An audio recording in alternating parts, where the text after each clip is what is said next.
el varón que ha pasado a la historia. Ramsés II, apodado el Grande, fue conocido solo como Ramsés durante su vida y nació en el siglo XIV a.C.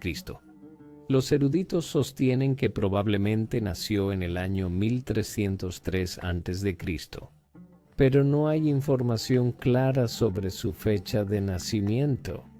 Su padre era de una familia noble y militar del norte de Egipto, probablemente de uno de los varios centros urbanos protegidos del delta del Nilo. Su nombre original es desconocido, pero luego se le llamaría Seti-I. La madre de Ramsés, Tuya, hija de un oficial militar llamado Raya, y así era parte de la nobleza militar egipcia. Ramsés nació en un mundo que estaba atravesando una de las primeras edades doradas de la antigüedad. Este fue el pico de la Edad de Bronce, y estados centralizados habían surgido en el Mediterráneo oriental y el Medio Oriente. El mundo griego estaba bajo el dominio de poderes como Micenas en el continente y los minoicos en Creta, y a lo largo de este tiempo comenzaron a surgir sociedades literarias y artísticas complejas que darían forma al mundo antiguo durante siglos. En Turquía, el imperio hitita había emergido con Hattusa como su ciudad principal. Antes de que naciera Ramsés, comenzó a conquistar el Levante y Mesopotamia, y era el principal competidor de Egipto en la región. Más al sureste, existían varios estados significativos en la Mesopotamia y Persia, destacando el imperio babilónico y el asirio. Estos estados eran ricos, tenían burocracias complejas y comerciaban extensamente en la Edad de Bronce. Ejemplo: un comerciante en una ciudad como Tiro o Sidón en el Levante en el siglo XIV a.C. podría comprar cerámica de Cnosos en Creta, aceite de oliva de Atenas, papiro de Egipto y textiles de Mesopotamia y Persia, todos comprados y vendidos en cobre, oro y plata, extraídos de lugares como Anatolia Occidental bajo el dominio hitita o Chipre, un gran centro de minería de cobre, una necesidad para fabricar carros de bronce, armas y otros utensilios. Egipto también tuvo su historia de prosperidad. Esta fue una época que se conoce como el período del Nuevo Reino, el cual tuvo su inicio en el siglo XVI a.C. y que se prolongaría más allá del tiempo de Ramsés. Nuevo Reino es un término moderno de la época del siglo XIX, aunque los egiptólogos lo aceptan como una descripción precisa de un periodo específico de la cultura del bronce en Egipto, más próspero que lo que había existido antes.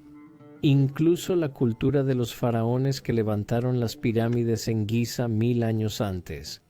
En esta época del Nuevo Reino, los faraones establecieron un gobierno fuerte dirigido por visires y numerosos escribas. También se mantenía un gran ejército listo, impulsado por nuevas tecnologías como carros y armas de bronce. Con todo esto en funcionamiento, los faraones no solo lograron recaudar más impuestos y gobernar mejor en su territorio, y el imperio del Nuevo Reino se expandió en todas partes, con bases establecidas más abajo del río Nilo que en el pasado en lo que hoy es Sudán, que antes se llamaba Nubia, y se adquiere más territorio en el Sinaí y al norte en Canaán y Líbano. Este imperio alcanzó un pico particular en el siglo XV a.C., durante el largo reinado del faraón Tutmosis III, cuyas conquistas extendieron el reino egipcio al noreste, abarcando partes de la actual Siria y el norte de Irak. Se conoce poco de la infancia de Ramsés, pero los eventos políticos de la época fueron muy importantes. Al nacer, Egipto era gobernado por Horemheb, de la 18 dinastía de faraones.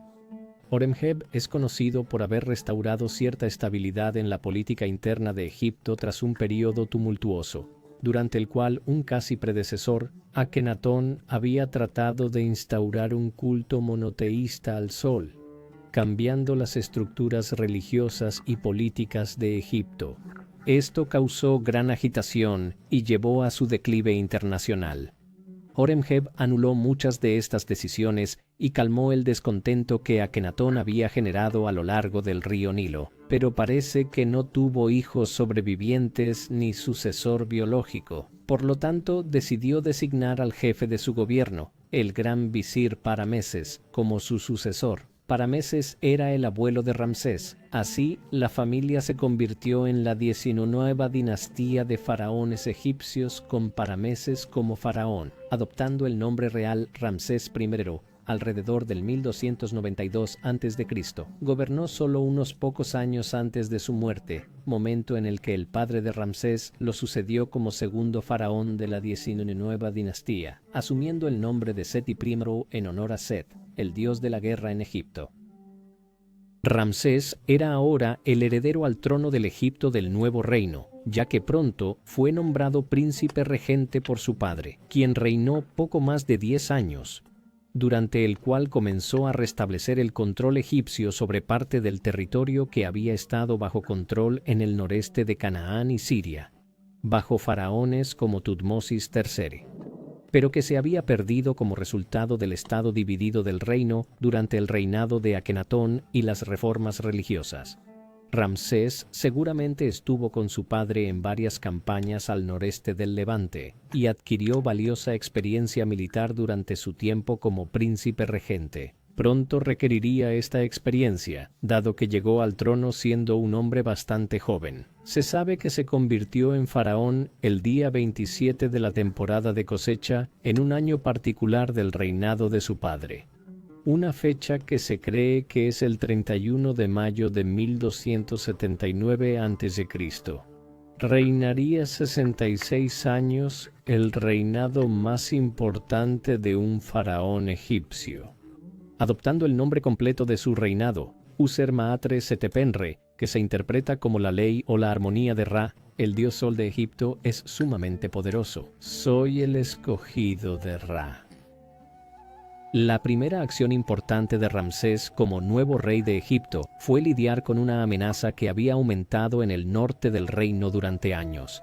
Antes de su ascenso, los piratas del mar, llamados piratas Sherden, ya asaltaban la costa norte del reino, en el delta del Nilo desde el Mediterráneo. Esta era una de las partes más prósperas e importantes del reino de Ramsés, y era vital que se detuvieran estas incursiones.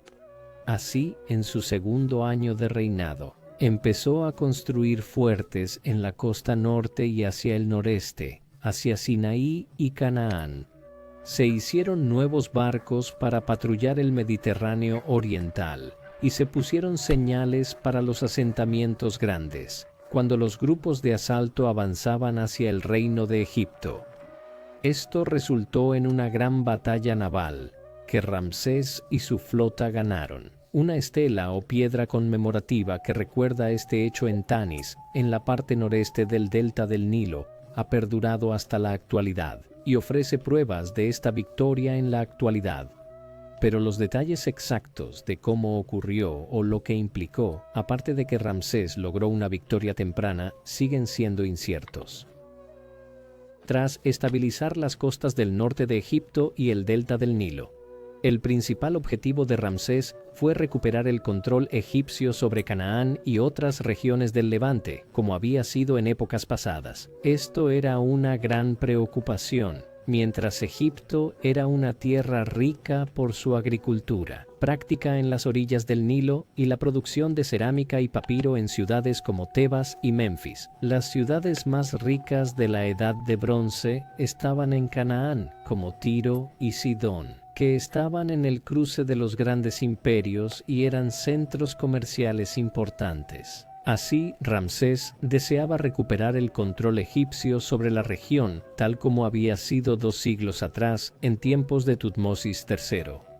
No obstante, no había un estado con un ejército capaz de resistir a Egipto en Canaán y el sur del Levante. La región también era codiciada por el imperio hitita al norte. Durante gran parte del gobierno de Ramsés, se dedicaría a intentar apoderarse de esta región y a prevenir los contraataques de los hititas. En el transcurso de hacerlo, libraría posiblemente la batalla más significativa en la historia de la Edad de Bronce.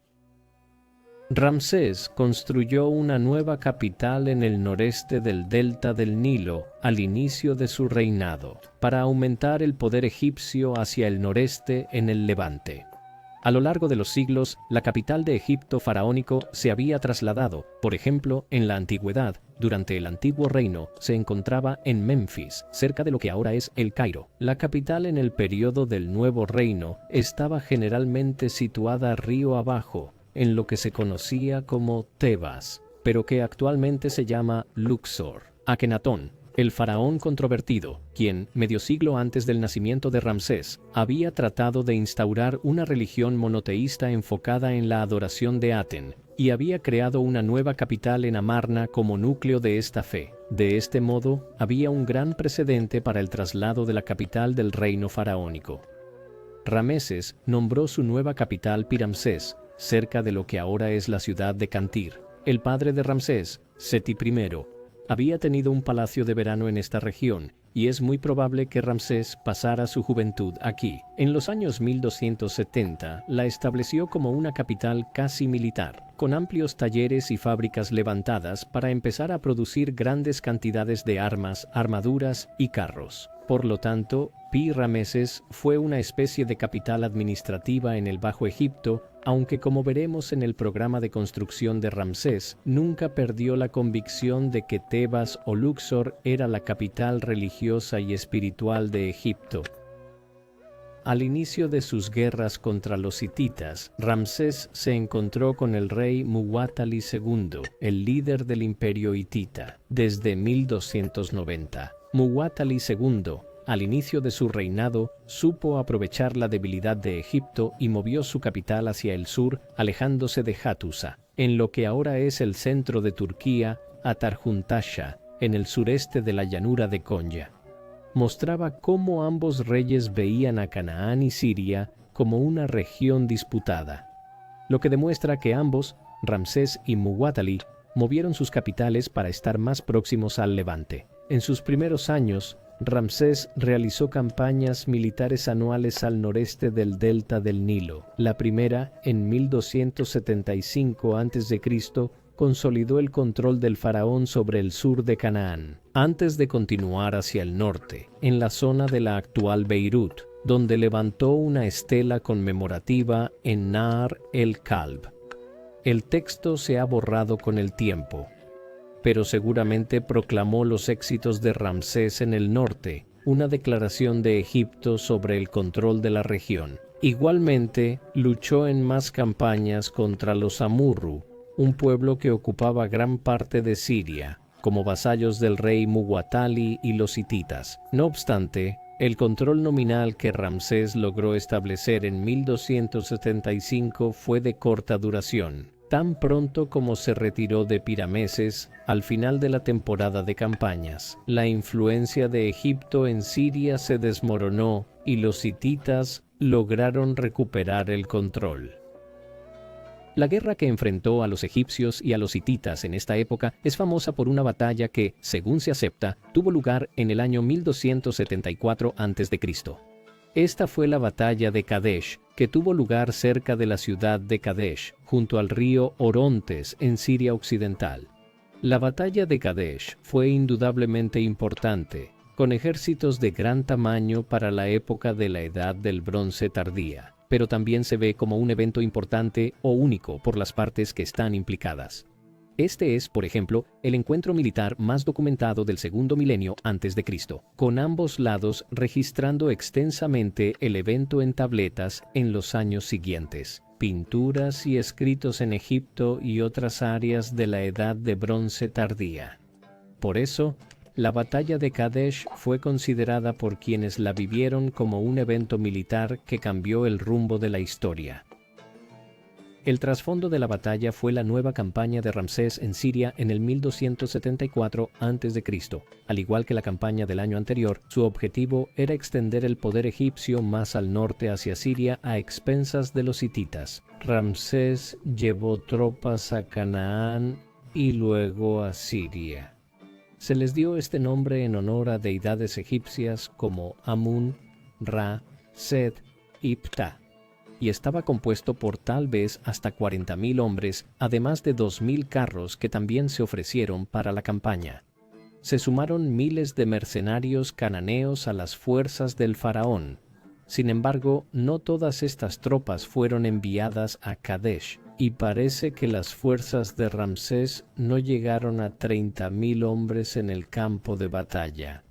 El ejército de Muwatalli, de 25.000 a 45.000 hombres, estaba contra él, con miles de carros llevados al sur a Siria. Así que los ejércitos de las dos partes eran más o menos iguales en fuerza. Un aspecto del compromiso fue el número de carros que se usaron, con egiptólogos y expertos en hititas que creen que esta fue la mayor batalla de carros en la historia. Vive la historia de una manera sin precedentes gracias a los documentales originales premiados de History Hit y a nuestros podcasts sin publicidad, presentados por historiadores expertos como Dan Nieve, Susana Lipscomb, Lucy Worsley, Mary Beard, Tristan Hughes y yo, Matt Lewis. Inscríbete para recibir un descuento especial a través del enlace en la descripción y emprende tu viaje histórico desde las maravillas del antiguo Egipto y la vida de Ana Bolena hasta el ascenso de Napoleón Bonaparte y el hallazgo de la Endurance de Shackleton. Obtén historia donde sea, cuando sea, exclusivamente en History Hit. Al principio, Ramsés fue sorprendido en Kadesh, recibiendo datos falsos sobre el ejército hitita al norte. Los ejércitos de Muwatalli estaban cerca de Kadesh, no lejos del avance egipcio. Cuando los hititas atacaron, algunas tropas de Ramsés estaban al sur y no llegaron a la batalla. Debido a esto, la división Ra se vio dispersada por un ataque de carros de los hititas en las fases iniciales de la batalla próxima a Kadesh. Pero este es el momento en que se dice que el liderazgo de Ramsés fue clave, mientras robaba la división Amun y contraatacaba a los hititas. Se dice que los hititas también tuvieron parte de la culpa, creyendo que su ataque inicial había sido concluyente. Paró de saquear los trenes de la división Ra, dejándolos expuestos al contraataque de Ramsés. Luego, Muwatalli ordenó a sus tropas que se retiraran hacia el río Orontes. Las crónicas egipcias posteriores indican que la división de Ptah llegó a Kadesh y molestó a los hititas. Muwatalli ordenó un nuevo contraataque liderado por sus divisiones de carros, pero este no pudo romper el avance egipcio. Al final, los hititas tuvieron que huir al norte, pasando por el río Orontes, en ocasiones tirando sus armas y armaduras para nadar por el río hacia un lugar seguro. No está claro exactamente cuán concluyente fue la supuesta victoria egipcia en Kadesh. Algunos egiptólogos creen que la batalla fue una gran victoria militar para Ramsés. Sin duda, él la representó así. Durante el resto de su largo reinado, el faraón erigió consistentemente estelas y colocó inscripciones y pinturas murales en templos y en sus palacios. Kadesh, una victoria para Egipto en Siria. Se incluyen las inscripciones de Kadesh y el poema de Pentaur, una narración en prosa sobre la victoria de Egipto que se encuentra repetida en las paredes de los templos a lo largo del río Nilo. El poema se conserva en 8 lugares distintos, mientras que el boletín está grabado en 7 diferentes sitios en Egipto. En consecuencia, es evidente que Ramsés trató de establecer esto como la versión oficial de su supuesta victoria en Kadesh. Pero otros eruditos de la Edad de Bronce son más escépticos. Algunos sostienen que Kadesh fue más un punto muerto que una victoria para cualquiera de los bandos. Definitivamente no puede haber sido la clase de victoria total que Ramsés intentó describir como tal, porque la batalla no trajo un cambio relevante en la estrategia en Siria. Los egipcios y los hititas siguieron peleando por la región durante muchos años. La batalla de Kadesh no trajo una conclusión completa a la guerra entre Egipto y el imperio hitita. Si bien esto indicó el final del periodo más intenso de choques entre egipcios y hititas, Las escaramuzas persistieron durante años después de eso. Por ejemplo, en el año 1269 a.C., Ramsés emprendió una nueva campaña en Siria, donde logró conquistar la ciudad de Dapur. El patrón durante los años 1260 fue que Ramsés pudo adquirir brevemente el control sobre partes de Siria, mientras él mismo hacía campaña allí. Sin embargo, el control a largo plazo de la región no pudo ser sostenido tras la retirada de la significativa presencia militar de Egipto.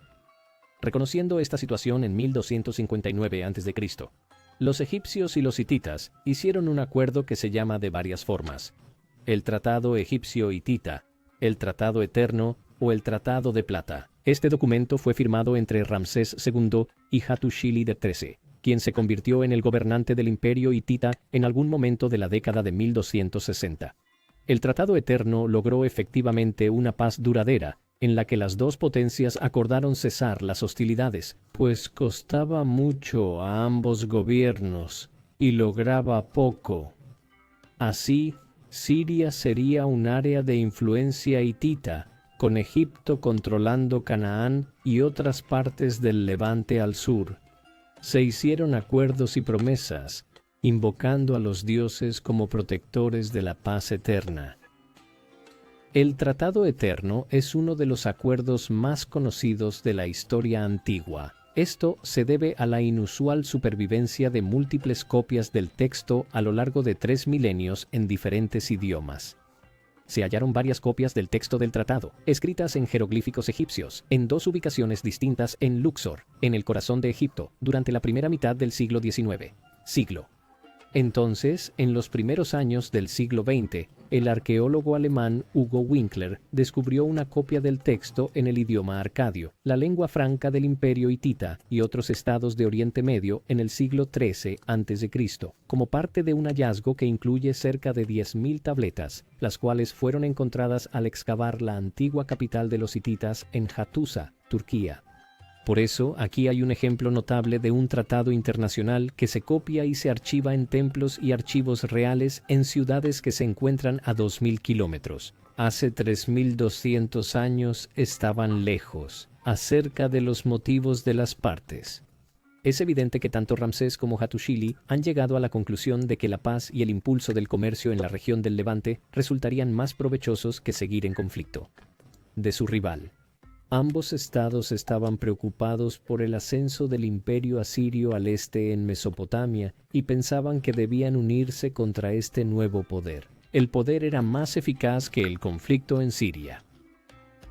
La firma del Tratado Eterno también le brindó un respiro a Ramsés para que pudiera concentrarse militarmente en los asuntos al sur de Egipto. Durante 1000 años, desde el medio del tercer milenio a.C. hasta el 1500 a.C., la región del actual Sudán había sido independiente de Egipto. En ese tiempo se llamaba Nubia y la cultura Kerma la dominaba, creando estados como el reino de Kush. Pero durante el nuevo reino, especialmente en el reinado de Tutmosis III, Nubia se encontraba cada vez más bajo el control de Egipto, gobernado por los faraones. Al igual que en Canaán y Siria, Egipto perdió control aquí por la inestabilidad provocada por Akenatón en el siglo XIV a.C. Ramsés estaba en una buena posición para cambiar esto. Al inicio de su reinado, ya había hecho una campaña al sur de la primera catarata del Nilo. Estas cataratas son una serie de lugares a lo largo del curso del río Nilo, donde predominan los rápidos de aguas blancas, y se usaron en ese momento como puntos intermedios donde las armas egipcias se extendieron tanto como fue posible en las campañas contra los nubios. Para la década de 1260, Ramsés había extendido efectivamente el control egipcio hasta el segundo catarata, que se encuentra al sur de Abu Simbel y Wadi Halfa, en lo que ahora es el norte de Sudán. Pero el período que siguió al establecimiento del Tratado Eterno con los hititas proporcionó un respiro militar que permitió a Ramsés enviar fuerzas más al sur nuevamente hacia el Tresta Catarata. Esto se encuentra bien en Sudán, en el margen norte del río Dongola. Aquí Ramsés pudo establecer una colonia militar del sur en Ombos. Como prueba el descubrimiento de inscripciones reales y faraónicas en tumbas del nuevo reino del siglo XIII a.C. Así, para el 1240 a.C., Ramsés había traído efectivamente una cantidad significativa de Nubia bajo control egipcio total. Ramsés ya estaba en campaña hacia el oeste. La información que poseemos acerca de Libia en la antigüedad es notablemente escasa, considerando que se encontraba en estrecha proximidad a grandes centros de civilización como Egipto y Creta. En general, los principales asentamientos aquí eran puertos y oasis en la costa norte o un poco más al interior, pero próximo al mar Mediterráneo. Este lugar era conocido como Retjenu por los egipcios. Libia es un nombre que viene de descripciones griegas posteriores. A pesar de la escasez de información histórica acerca de la sociedad que vivió aquí en épocas antiguas, se estableció un contacto importante entre los egipcios y los libios a lo largo del Nuevo Reino. En su mayoría, a través de incursiones bereberes en las partes occidentales del delta del Nilo y los intentos de Egipto de establecer colonias en la costa norte de Libia. Rameses intentó avanzar en este esfuerzo estableciendo nuevos fuertes a lo largo de la costa mediterránea y reforzando un fuerte en Sauyet, que su padre Seti I había establecido anteriormente tras una campaña contra las tribus libias de la región. En el reinado de Ramsés, esto fue la mayor parte occidental del reino de Egipto, aunque había centros de comercio y estados vasallos más al oeste en Libia. Estos logros, al igual que casi todo lo relacionado con las hazañas militares de Ramsés, se registraron en estelas y otras inscripciones en Egipto, tanto en el sur como en el centro, más adelante en su reinado. Con estas campañas en Nubia y Libia y los esfuerzos en Canaán y Siria, durante la mitad de su reinado, Ramsés había conseguido expandir el reino egipcio hasta el mayor punto que había alcanzado desde los tiempos de Tutmosis III, hace 2 siglos. El faraón controlaba Egipto, pero sus fuerzas fueron al sur por el Nilo y recuperaron Nubia, después de recuperar su independencia en gran parte durante la inestabilidad de Akenatón en el siglo XIV a.C. Ramsés había hecho campañas hacia el oeste en el Sahara y la costa norte para someter a Libia parcialmente, pero sus conquistas al noreste fueron las más grandes. Aquí, Ramsés capturó Canaán y parte de Siria. No era simplemente que esta era una de las partes más ricas del mundo en ese momento, con ciudades comerciales prósperas como Tiro y Sidón, pero para obtener hegemonía aquí, Ramsés tuvo que vencer a uno de los grandes poderes del mundo antiguo, el Imperio Hitita. Haciendo esto, él creó uno de los imperios más grandes que se habían visto hasta entonces. Así que, en la última edad de bronce, Ramsés hizo de Egipto del Imperio Nuevo el estado más fuerte del mundo. Un gran logro que se produjo tras un largo periodo de inestabilidad que había marcado a Egipto hasta el siglo XIV. En sus campañas de los 1270, 1260 y 1250, Rameses contaba con un número creciente de hijos a su lado. Esto no es sorprendente, ya que se piensa que tuvo alrededor de 100 de hijos, de los cuales una cantidad más o menos igual eran varones y mujeres. Tal gran prole fue un resultado de la poligamia practicada por los faraones egipcios antiguos. Rameses tuvo muchas mujeres, y se conocen bien los detalles de algunas de ellas. Por ejemplo, su consorte principal fue Nefertari, la primera de las grandes esposas reales de Ramsés. No se sabe con certeza su historia, pero algunos creen que es descendiente del faraón Ay, quien gobernó Egipto 4 décadas antes de que Ramsés se convirtiera en rey dentro de la 18ª dinastía. Ella y Ramsés se casaron jóvenes. Ella se hizo reina consorte cuando él se convirtió en rey, alrededor del 1279 a.C. Tuvieron varios hijos juntos, y por los muchos templos y santuarios que Ramsés construyó en su honor, no hay duda de que ella fue la más venerada de sus esposas. También es algo única como reina consorte del período del Nuevo Reino, para quien tenemos cartas que han sobrevivido. Nefertari se dirigió en varias ocasiones al rey Hattushili III, quien era el soberano del imperio hitita, y su esposa Puduhepa en los años 1260 y 1250, y se han encontrado tabletas de esta correspondencia en Hattusa, la capital hitita. Nefertari murió en 1255 y como Ramsés vivió mucho tiempo, nuevas esposas importantes aparecieron después. Isetnofret fue la más importante. Parece que se casó con Ramsés antes de que él fuera faraón, pero era una consorte menor mientras Nefertari vivía. Su rango superior desde mediados de los 1250 se confirma en inscripciones y registros, que están en estatuas y templos de Egipto.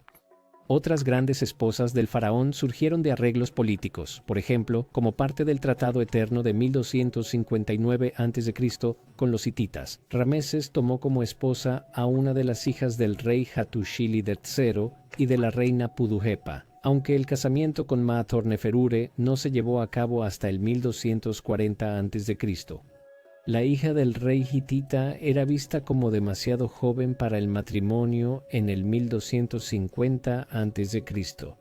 Es curioso que algunas de las otras grandes esposas reales de Ramsés incluyeran a algunas de sus propias hijas, como Bintanat, por ejemplo. Nació del matrimonio de Ramsés con Isetnofret, luego se casó con su padre. Estas relaciones familiares eran frecuentes en la historia del Egipto faraónico y causaron problemas importantes por la endogamia. Tutankamón es el ejemplo más famoso, 50 años antes de Rameses. Tutankamón sufrió múltiples problemas físicos, cuya naturaleza exacta aún se debate, pero que los egiptólogos coinciden en que probablemente se debieron a la especie de endogamia que caracterizaba la vida familiar de Rameses II en el siglo XIII a.C. Esta extensa familia real estuvo íntimamente conectada durante el largo reinado de Rameses con el culto de Ra, el dios del sol, y una de las principales deidades en la religión egipcia, conocida también como Amun-Ra, en una forma un poco diferente. Ra, junto con otros como Ptah y Horus, eran las deidades más importantes del nuevo reino. Y como veremos pronto, el gran programa de construcción de Ramsés en Egipto desde los 1260 hizo esfuerzos continuos para asociar al faraón con el culto de estas deidades en particular. Desde inicios de los 1240 a.C., después de haber gobernado más de 30 años, Ramsés también logró convertirse en el centro de su propia especie de culto religioso, conocido como el Festival Sed o Fiesta de la Cola. Era un festival religioso que se realizaba anualmente para honrar a cualquier faraón que hubiera reinado más de 30 años. Se celebraba, en teoría, en honor al dios lobo, Sed o Wepwawet. Los orígenes del festival son un tanto macabros. Puede que el festival Sed se celebrara originalmente como un ritual en el que un faraón de larga vida era asesinado ritualísticamente. La idea era que al llegar a cierta edad, era hora de que fuera destituido del poder. Con el tiempo, el festival se convirtió en uno donde se honraba al rey en vez de matarlo. Bajo Ramsés, el festival Sed se celebró por primera vez en la capital tradicional, Tebas, en el año 1249 a.C. Se celebró cada 3 años mientras Ramsés estaba vivo. La longitud de su reinado le permitió celebrar un número inusual de festivales Sed. La primera mitad del reinado de Ramsés se centró en la guerra y la expansión territorial. La segunda mitad se destacó por los extensos proyectos de construcción emprendidos por el faraón. La arquitectura brillante del antiguo Egipto se logró, pero no de manera constante. Por ejemplo, el primer periodo intermedio de la historia egipcia, que ocurrió a finales del tercer milenio antes de Cristo, antes de la llegada del posterior Imperio Medio, fue un periodo de proyectos de construcción mediocres. En cambio, el periodo del Imperio Nuevo, que inició en el siglo XVI a.C., trajo una nueva era de importantes proyectos de construcción a lo largo del Nilo. Ramsés II fue el mayor defensor de esta nueva era de patrocinio faraónico de la arquitectura religiosa y mortuoria. Su reinado mostró el programa de construcción más notable desde los faraones como Keops, quien en el siglo XXVI a.C. construyó el complejo de pirámides de Giza cerca del actual El Cairo, incluyendo las grandes pirámides, la única maravilla antigua que aún existe. No obstante, en la época del Nuevo Reino, los edificios monumentales, como los que construyó Ramsés, se enfocaron más en la construcción de grandes templos y obeliscos, y estatuas para honrar al faraón y a los dioses, en lugar de gigantescas pirámides que sirviesen como tumbas mortuorias.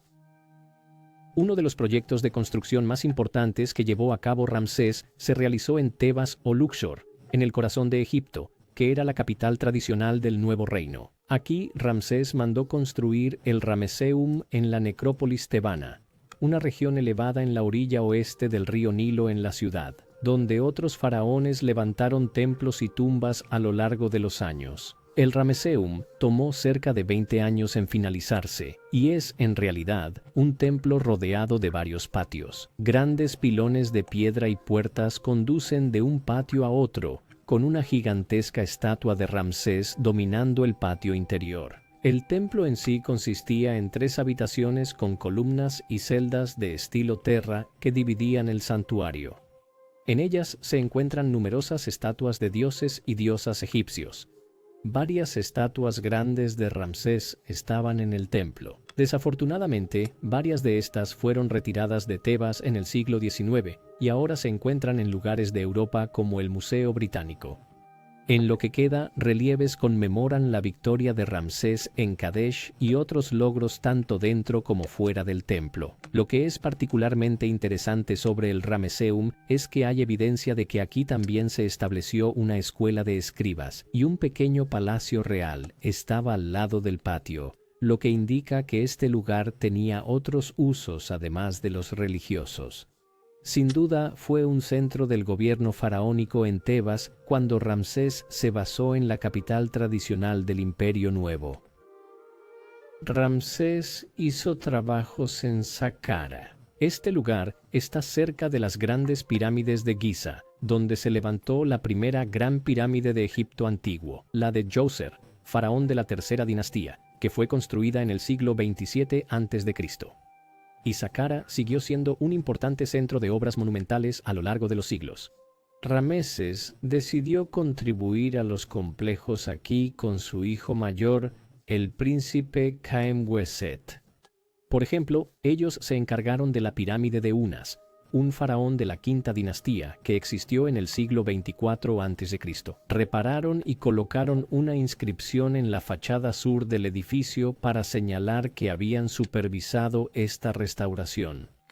Rameses y su hijo también ampliaron el templo de Serapis o Serapeum en Saqqara, un importante centro del culto a Apis, el dios toro de la mitología egipcia, considerado la manifestación física de Ptah, el dios de la artesanía, el comercio y los muertos. Recientes descubrimientos arqueológicos en Saqqara también han desenterrado la tumba de Ptahemwiya, quien fue gran visir y tesorero en el gobierno de Rameses II por un tiempo. No fue la única tumba en Saqqara para funcionarios de alto rango de Rameses, y el sitio en Saqqara destaca la estima en que se tenían a estos burócratas en el apogeo del nuevo reino en el antiguo Egipto. Uno de los aspectos más significativos del programa de construcción de Ramsés fue la forma en que utilizó grandes templos y edificios como una manera de expresar la extensión del poder egipcio hacia regiones que se habían vuelto en gran medida independientes del dominio faraónico en el siglo XIV a.C. Esto se aplicó especialmente al sur, en la zona de Nubia, a lo largo del recorrido del río Nilo. Rameses construyó templos aquí en el camino a Sudán, como símbolo del renacer del dominio egipcio en esta tierra.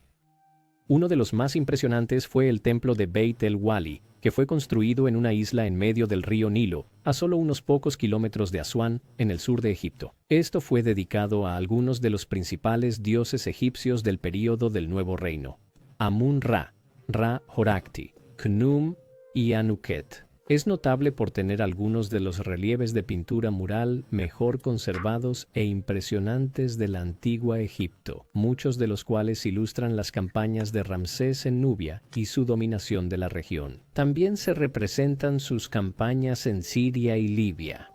Más de 100 kilómetros al sur, en la ribera occidental del río Nilo, Ramsés hizo construir también los 2 templos de Wadi es-Sabur, renovando un templo anterior en el proceso. Aquí se usó como parada para barcos que cruzaban el Nilo a Nubia.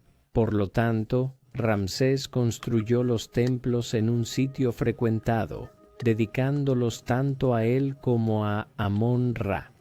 Una de las características arquitectónicas más notables son las filas de esfinges que mostraban a Ramsés cuando la gente entraba y salía de los templos. Quizás el proyecto de construcción más grande de Ramsés estaba muy al sur de Luxor, cerca de lo que ahora es la frontera entre Egipto y Sudán, en la Segunda Catarata. Este era el complejo del templo cerca de lo que se conocía como Ibsambul, que hoy llamamos Abu Simbel. Ramsés inició la construcción de 2 templos aquí en 1260. Tomaron 20 años, pero resultaron en 2 templos grandes tallados en la roca. Uno de ellos fue dedicado a Ramsés, y el más pequeño fue en honor a la consorte principal del faraón, la reina Nefertari. Al finalizar su construcción en 1244 a.C., el magnífico templo fue registrado como, cito, el Templo de Ramsés, amado por Amún. Había una entrada grandiosa que llevaba a un templo dedicado a dioses egipcios. El interior estaba lleno de esculturas. También se cree que el templo fue construido de tal manera que la cámara se inundaba de luz solar el 22 de octubre y el 22 de febrero de cada año, iluminando las estatuas. Se especula que estas fechas son significativas, posiblemente siendo los días del nacimiento y coronación de Ramsés como faraón. Asimismo, los relieves y esculturas son un homenaje al reinado de Ramsés, mostrando sus campañas militares y victorias en las paredes, en especial la batalla de Kadesh. Aunque el interior del templo de Abu Simbel es asombroso, lo más destacado del complejo del templo es la serie de estatuas colosales que se levantaron a ambos lados de la entrada principal del templo. En el templo grandioso se encuentran 4 estatuas colosales, 2 a cada lado de la entrada. Las 4 representan a Ramsés y tienen alrededor de 20 metros de altura, siendo algunas de las estatuas faraónicas más grandes jamás esculpidas en los 3000 años de historia egipcia. Es difícil tener una idea precisa de cuán vastas son estas estatuas al mirar fotografías, pero si uno se coloca junto a ellas, una persona solo llega a los pies del faraón, mientras que el resto de las estatuas se eleva por encima. En cada estatua, Ramsés lleva las coronas de Egipto superior e inferior. Una declaración en la frontera entre Egipto y Nubia de que el faraón era el señor de la tierra del Nilo, al sur y al norte. Así, el templo de Abu Simbel fue concebido como una declaración del poder y dominio de Ramsés sobre Egipto, una especie de proclamación para aquellos al sur de Abu Simbel de que los faraones reinaban aquí una vez más. Abu Simbel es el máximo logro de la construcción de Ramsés. El reinado de Ramsés es destacado por su extensión. Habiendo probablemente sucedido a su padre en 1279 a.C., se cree que gobernó durante más de 65 años. Sin embargo, lo curioso de este extenso reinado es lo poco notable que fue su segunda mitad, especialmente las últimas 2 décadas del reinado de Ramsés. Los eventos más destacados de su época como faraón, desde la batalla de Kadesh hasta el Tratado Eterno y las campañas en Libia y Nubia, ocurrieron en los primeros 20 años de su mandato. Incluso los programas de construcción monumental que emprendió en Abu Simbel, Tebas y otros lugares, aunque muchos de ellos tardaron más de 20 años en completarse, se completaron en su mayoría a principios de la década de 1230 a.C. Por comparación, los últimos 20 años del reinado de Ramsés II son algo misteriosos. Poca evidencia hay de eventos grandes o de lo que él pudo haber hecho. Esto es posiblemente porque el faraón pasó muchos años enfermo hacia el final de su vida y con su salud en declive. El análisis científico de su momia en tiempos recientes ha revelado que Ramsés sufrió una serie de enfermedades en su vejez, incluyendo artritis, aterosclerosis y graves problemas dentales, pero sobrevivió un tiempo increíble a pesar de estas dolencias. La evidencia disponible sugiere que Ramsés II no falleció hasta el 1213 a.C. en su 66º año de reinado. probablemente cerca de los 90 años, lo que era una vida muy larga para esos tiempos. Él fue originalmente enterrado en el Valle de los Reyes, donde muchos faraones fueron sepultados en las colinas fuera de Tebas. Su cuerpo fue movido varias veces por el saqueo de tumbas. Al igual que los faraones de antaño, fue momificado, lo que implica que su cuerpo se conservó parcialmente a través de los siglos. Rameses fue sucedido por su hijo Merneptah, quien tomó el nombre real Baen-re-Merinecheru, lo que implica que es el espíritu de Ra, querido por los dioses. Se piensa que Merneptah fue el hijo número 13 de Ramsés, un hecho que debería haberlo situado en un lugar bajo en la lista de posibles sucesores de su padre. No obstante, Rameses vivió tanto que muchos de sus hijos mayores ya habían fallecido. Merneptah tenía más de 60 años cuando ascendió y su reinado duró 10 años. El desarrollo más significativo durante su reinado fue una victoria que obtuvo sobre las tribus de Libia en la batalla de Perire en 1208 a.C. Hubo una rápida sucesión de faraones antes del fin de la dinastía 19, con la extinción de la línea directa de descendencia de Rameses en 1189 a.C. Así, la dinastía duró poco más de un siglo y estuvo completamente dominada por el reinado de Ramsés II. No obstante, en honor al notable reinado de Ramsés el Grande, varios faraones de la 20ª dinastía tomaron su nombre. En total, se registraron 11 faraones llamados Ramsés. El último de ellos fue Ramsés XI de la 20ª dinastía, que falleció cerca del 1077 a.C. En la muerte, Ramsés II ha adquirido una fama histórica aún mayor a lo largo de los años, pues se ha especulado a menudo que él es el faraón mencionado en la historia del libro del Éxodo en el Antiguo Testamento. Es una de las partes más antiguas del Antiguo Testamento, clave para judíos y cristianos. En él se relata la historia de los judíos, que efectivamente viven como esclavos en lo que se denomina la tierra de Gosén, pero que es el Egipto faraónico, se cuenta. Esto sigue el relato del Génesis, donde se cuenta que José, hijo de Jacob, el profeta hebreo, fue engañado por sus hermanos y vendido como esclavo en Egipto. Durante varias generaciones, una gran comunidad de esclavos judíos se estableció en Egipto, bajo el dominio de los faraones egipcios. En Éxodo se cuenta que Moisés, el profeta judío, fue puesto en una cesta y enviado por su madre Jocabed por el Nilo.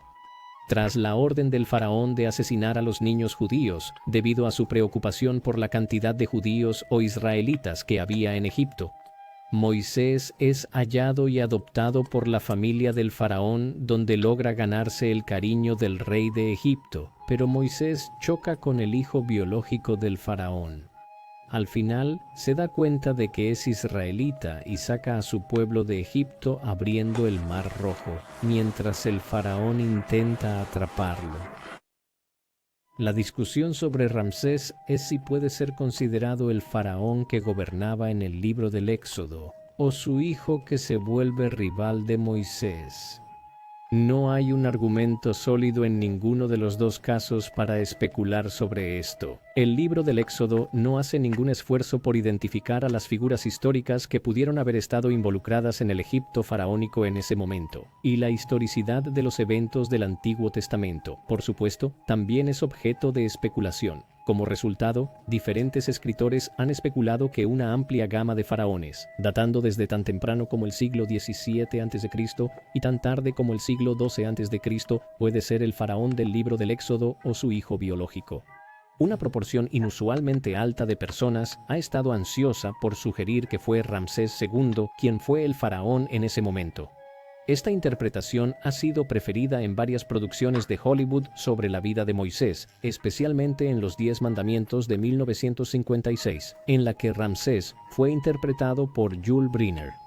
Estas representaciones son por Ramsés, el faraón más famoso de esa era. Su reinado fue extenso y participó en conquistas militares en el Levante, lo que coincide con la opresión de los israelitas. Sin embargo, dejando estas cosas de lado, no hay base histórica para sugerir que Ramsés II es el faraón del libro del Éxodo. De hecho, que Ramsés sea identificado con el faraón bíblico del Éxodo es quizás apropiado. Después de todo, gran parte de la historia de Moisés presagia la perdición de Egipto por obstaculizar el destino de los israelitas de regresar a su tierra ancestral y establecer un nuevo reino allí.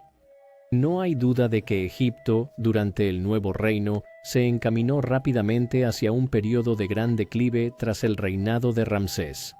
Desde cerca del 1200 a.C., el Mediterráneo oriental, el Levante y regiones vecinas fueron atacadas por una confederación misteriosa de pueblos guerreros, que generalmente se han identificado como los pueblos del mar. No hay consenso, incluso hoy, sobre quiénes eran estas personas o de dónde venían, aunque se ha especulado de manera plausible que vinieron desde el este del Mediterráneo occidental, quizás de Italia y regiones del sur de Francia o de los Balcanes del noroeste. Independientemente de su origen, lo que sabemos es que el ataque de estos recién llegados, junto con la llegada de otros pueblos guerreros como los dorios que vinieron de Grecia del norte en este periodo, fue una amenaza inmediata para el mundo de la Edad del Bronce tardío y comenzó a desestabilizar sociedades como las de Egipto del Nuevo Reino en las décadas siguientes. Lo que vino después se llama generalmente el colapso de la Edad del Bronce tardío en la historia antigua, como los estados fuertes que dominaron la región por siglos, que o bien cayeron o se desmoronaron. El imperio hitita se dividió en varios estados menores a lo largo del siglo XII a.C., mientras que la civilización minoica de Creta y Micenas fueron casi totalmente arrasadas. Egipto del Nuevo Reino también tuvo un periodo de gran declive. Aunque sobrevivió como una entidad política sustancial, aunque mucho debilitada internamente, dividida por guerras civiles y reducida en términos de su extensión territorial. Esto mostró lo que pasó en otros lugares. El comercio se hundió en la Edad del Bronce durante 2 siglos o más, y la economía fue tan golpeada que muchas ciudades fueron abandonadas, y las hambrunas afectaron a muchas regiones de tal manera que muchos historiadores de la antigüedad se refieren a esto como una edad oscura del mundo antiguo, similar a lo que siguió al colapso del Imperio Romano casi 2000 años después. El tercer período intermedio de la historia egipcia vino después del final del Imperio Nuevo, mientras nuevos poderes regionales comenzaron a dominar lo que quedaba de Egipto, algunos de ellos de Nubia al sur. La tumba de Ramsés II fue encontrada en el siglo XIX. Era un tiempo en que se estudiaba el Egipto faraónico. Entraba en su primera edad de oro tras el desciframiento de los jeroglíficos egipcios con la piedra Rosetta. La tumba del gran faraón fue hallada en Deir al-Bahari en 1881, no lejos de Tebas, dentro de un mayor conjunto de tumbas reales que datan del período del Nuevo Reino. La tumba de Ramsés, al igual que la mayoría de las tumbas de otros faraones, fue saqueada en algún momento y no mostró nada comparable a las riquezas de Tutankamón, que fue hallada 40 años más tarde por Howard Carter. No obstante, la tumba de Ramsés es significativa, particularmente una serie de inscripciones en el sarcófago que enumeraban los diversos nombres y títulos de Ramsés, y un inventario de sus bienes. Las inscripciones también muestran que Ramsés no fue enterrado de inmediato en Deir al-Bahari, sino que primero fue depositado en la tumba de su padre Seti I. Se quedó allí durante 80 años hasta que en el siglo XII su tumba fue trasladada. Es especialmente curioso que los egiptólogos crean ahora que la máscara de muerte de madera y pintada, así como el sarcófago, fueron reciclados de la tumba de uno de sus sucesores cercanos. La tumba fue en realidad reciclada de la tumba de uno de sus sucesores cercanos, Horemheb, el último rey de la 18 dinastía. Es claro que se llevaron a cabo trabajos de renovación en la tumba de Ramsés en años posteriores, lo que indica que los antiguos egipcios no simplemente sellaban las tumbas de los faraones muertos para siempre cuando eran enterrados, sino que consideraban algunas de estas tumbas como santuarios que debían ser cuidados y mejorados siempre que fuera posible. No sorprende, dado su gran programa de construcción. Ramsés II ha seguido apareciendo regularmente en estudios sobre el antiguo Egipto y en nuevos proyectos arqueológicos. De hecho, en el caso de Abu Simbel, Su templo aquí fue central en uno de los proyectos de reubicación más extraordinarios jamás realizados. En la década de 1950, el nuevo gobierno del general Abdel Nasser, quien había tomado el poder en Egipto tras la Revolución Egipcia de 1952, decidido a construir una vasta nueva represa en Asuán para controlar a partir de ahora las inundaciones anuales del río Nilo, del cual depende gran parte de la agricultura del país. Las inundaciones resultantes y la creación del lago Nasser cerca de la represa habrían sumergido a Abu Simbel.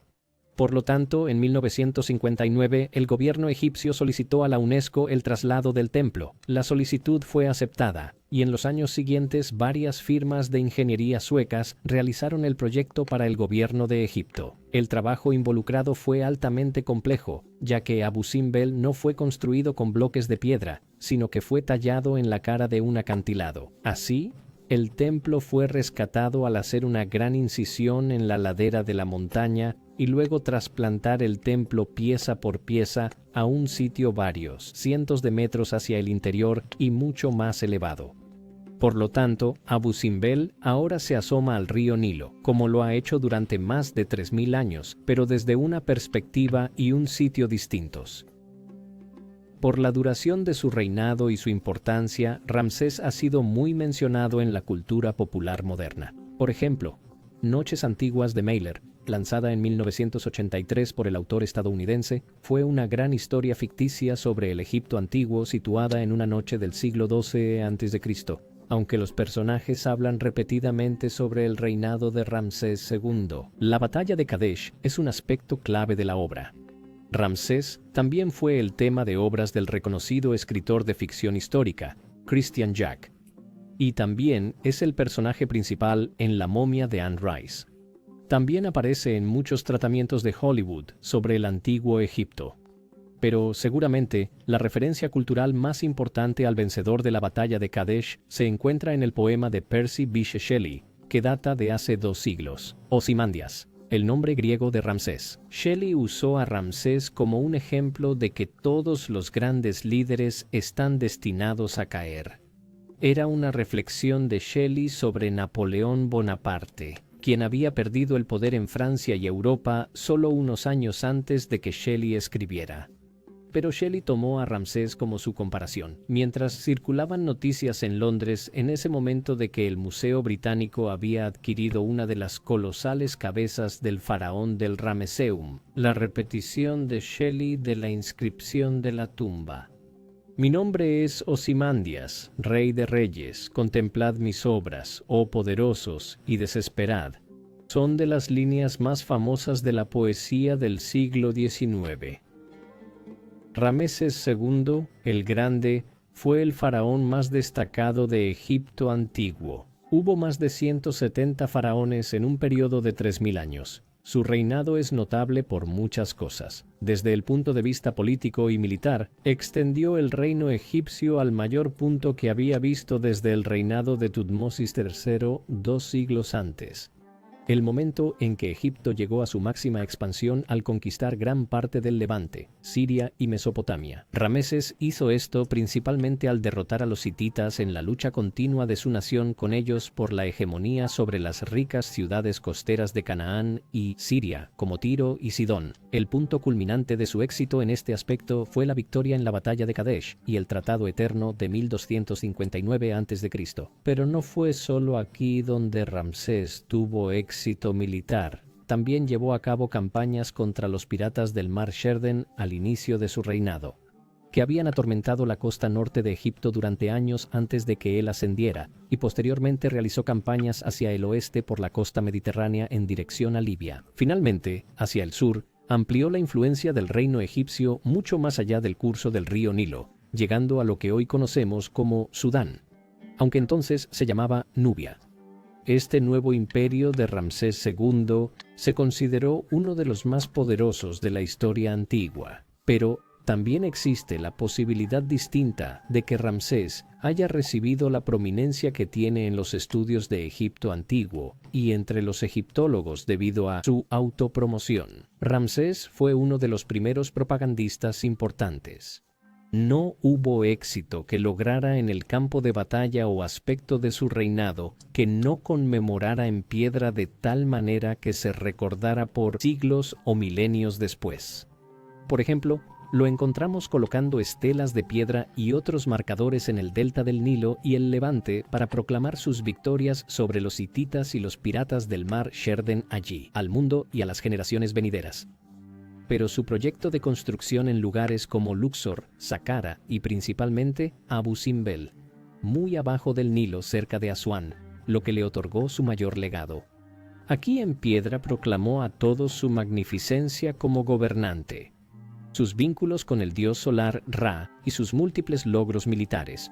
No obstante, aunque estas construcciones pudieron ser propaganda, su brillantez es innegable. Desde la perspectiva del siglo XXI, seguramente el mayor logro de Ramsés fue tener estos magníficos templos, estatuas y obeliscos levantados en Egipto hace cerca de 3.500 años. ¿Qué te parece Ramsés el Grande? ¿Fue el faraón más grande de Egipto? ¿O es que la grandeza de su legado se debe, en parte, a una política astuta de propaganda relacionada con sus proyectos de construcción y la promoción de sus propias victorias militares? Por favor, déjenos saber en los comentarios, y mientras tanto, les agradecemos mucho por su atención.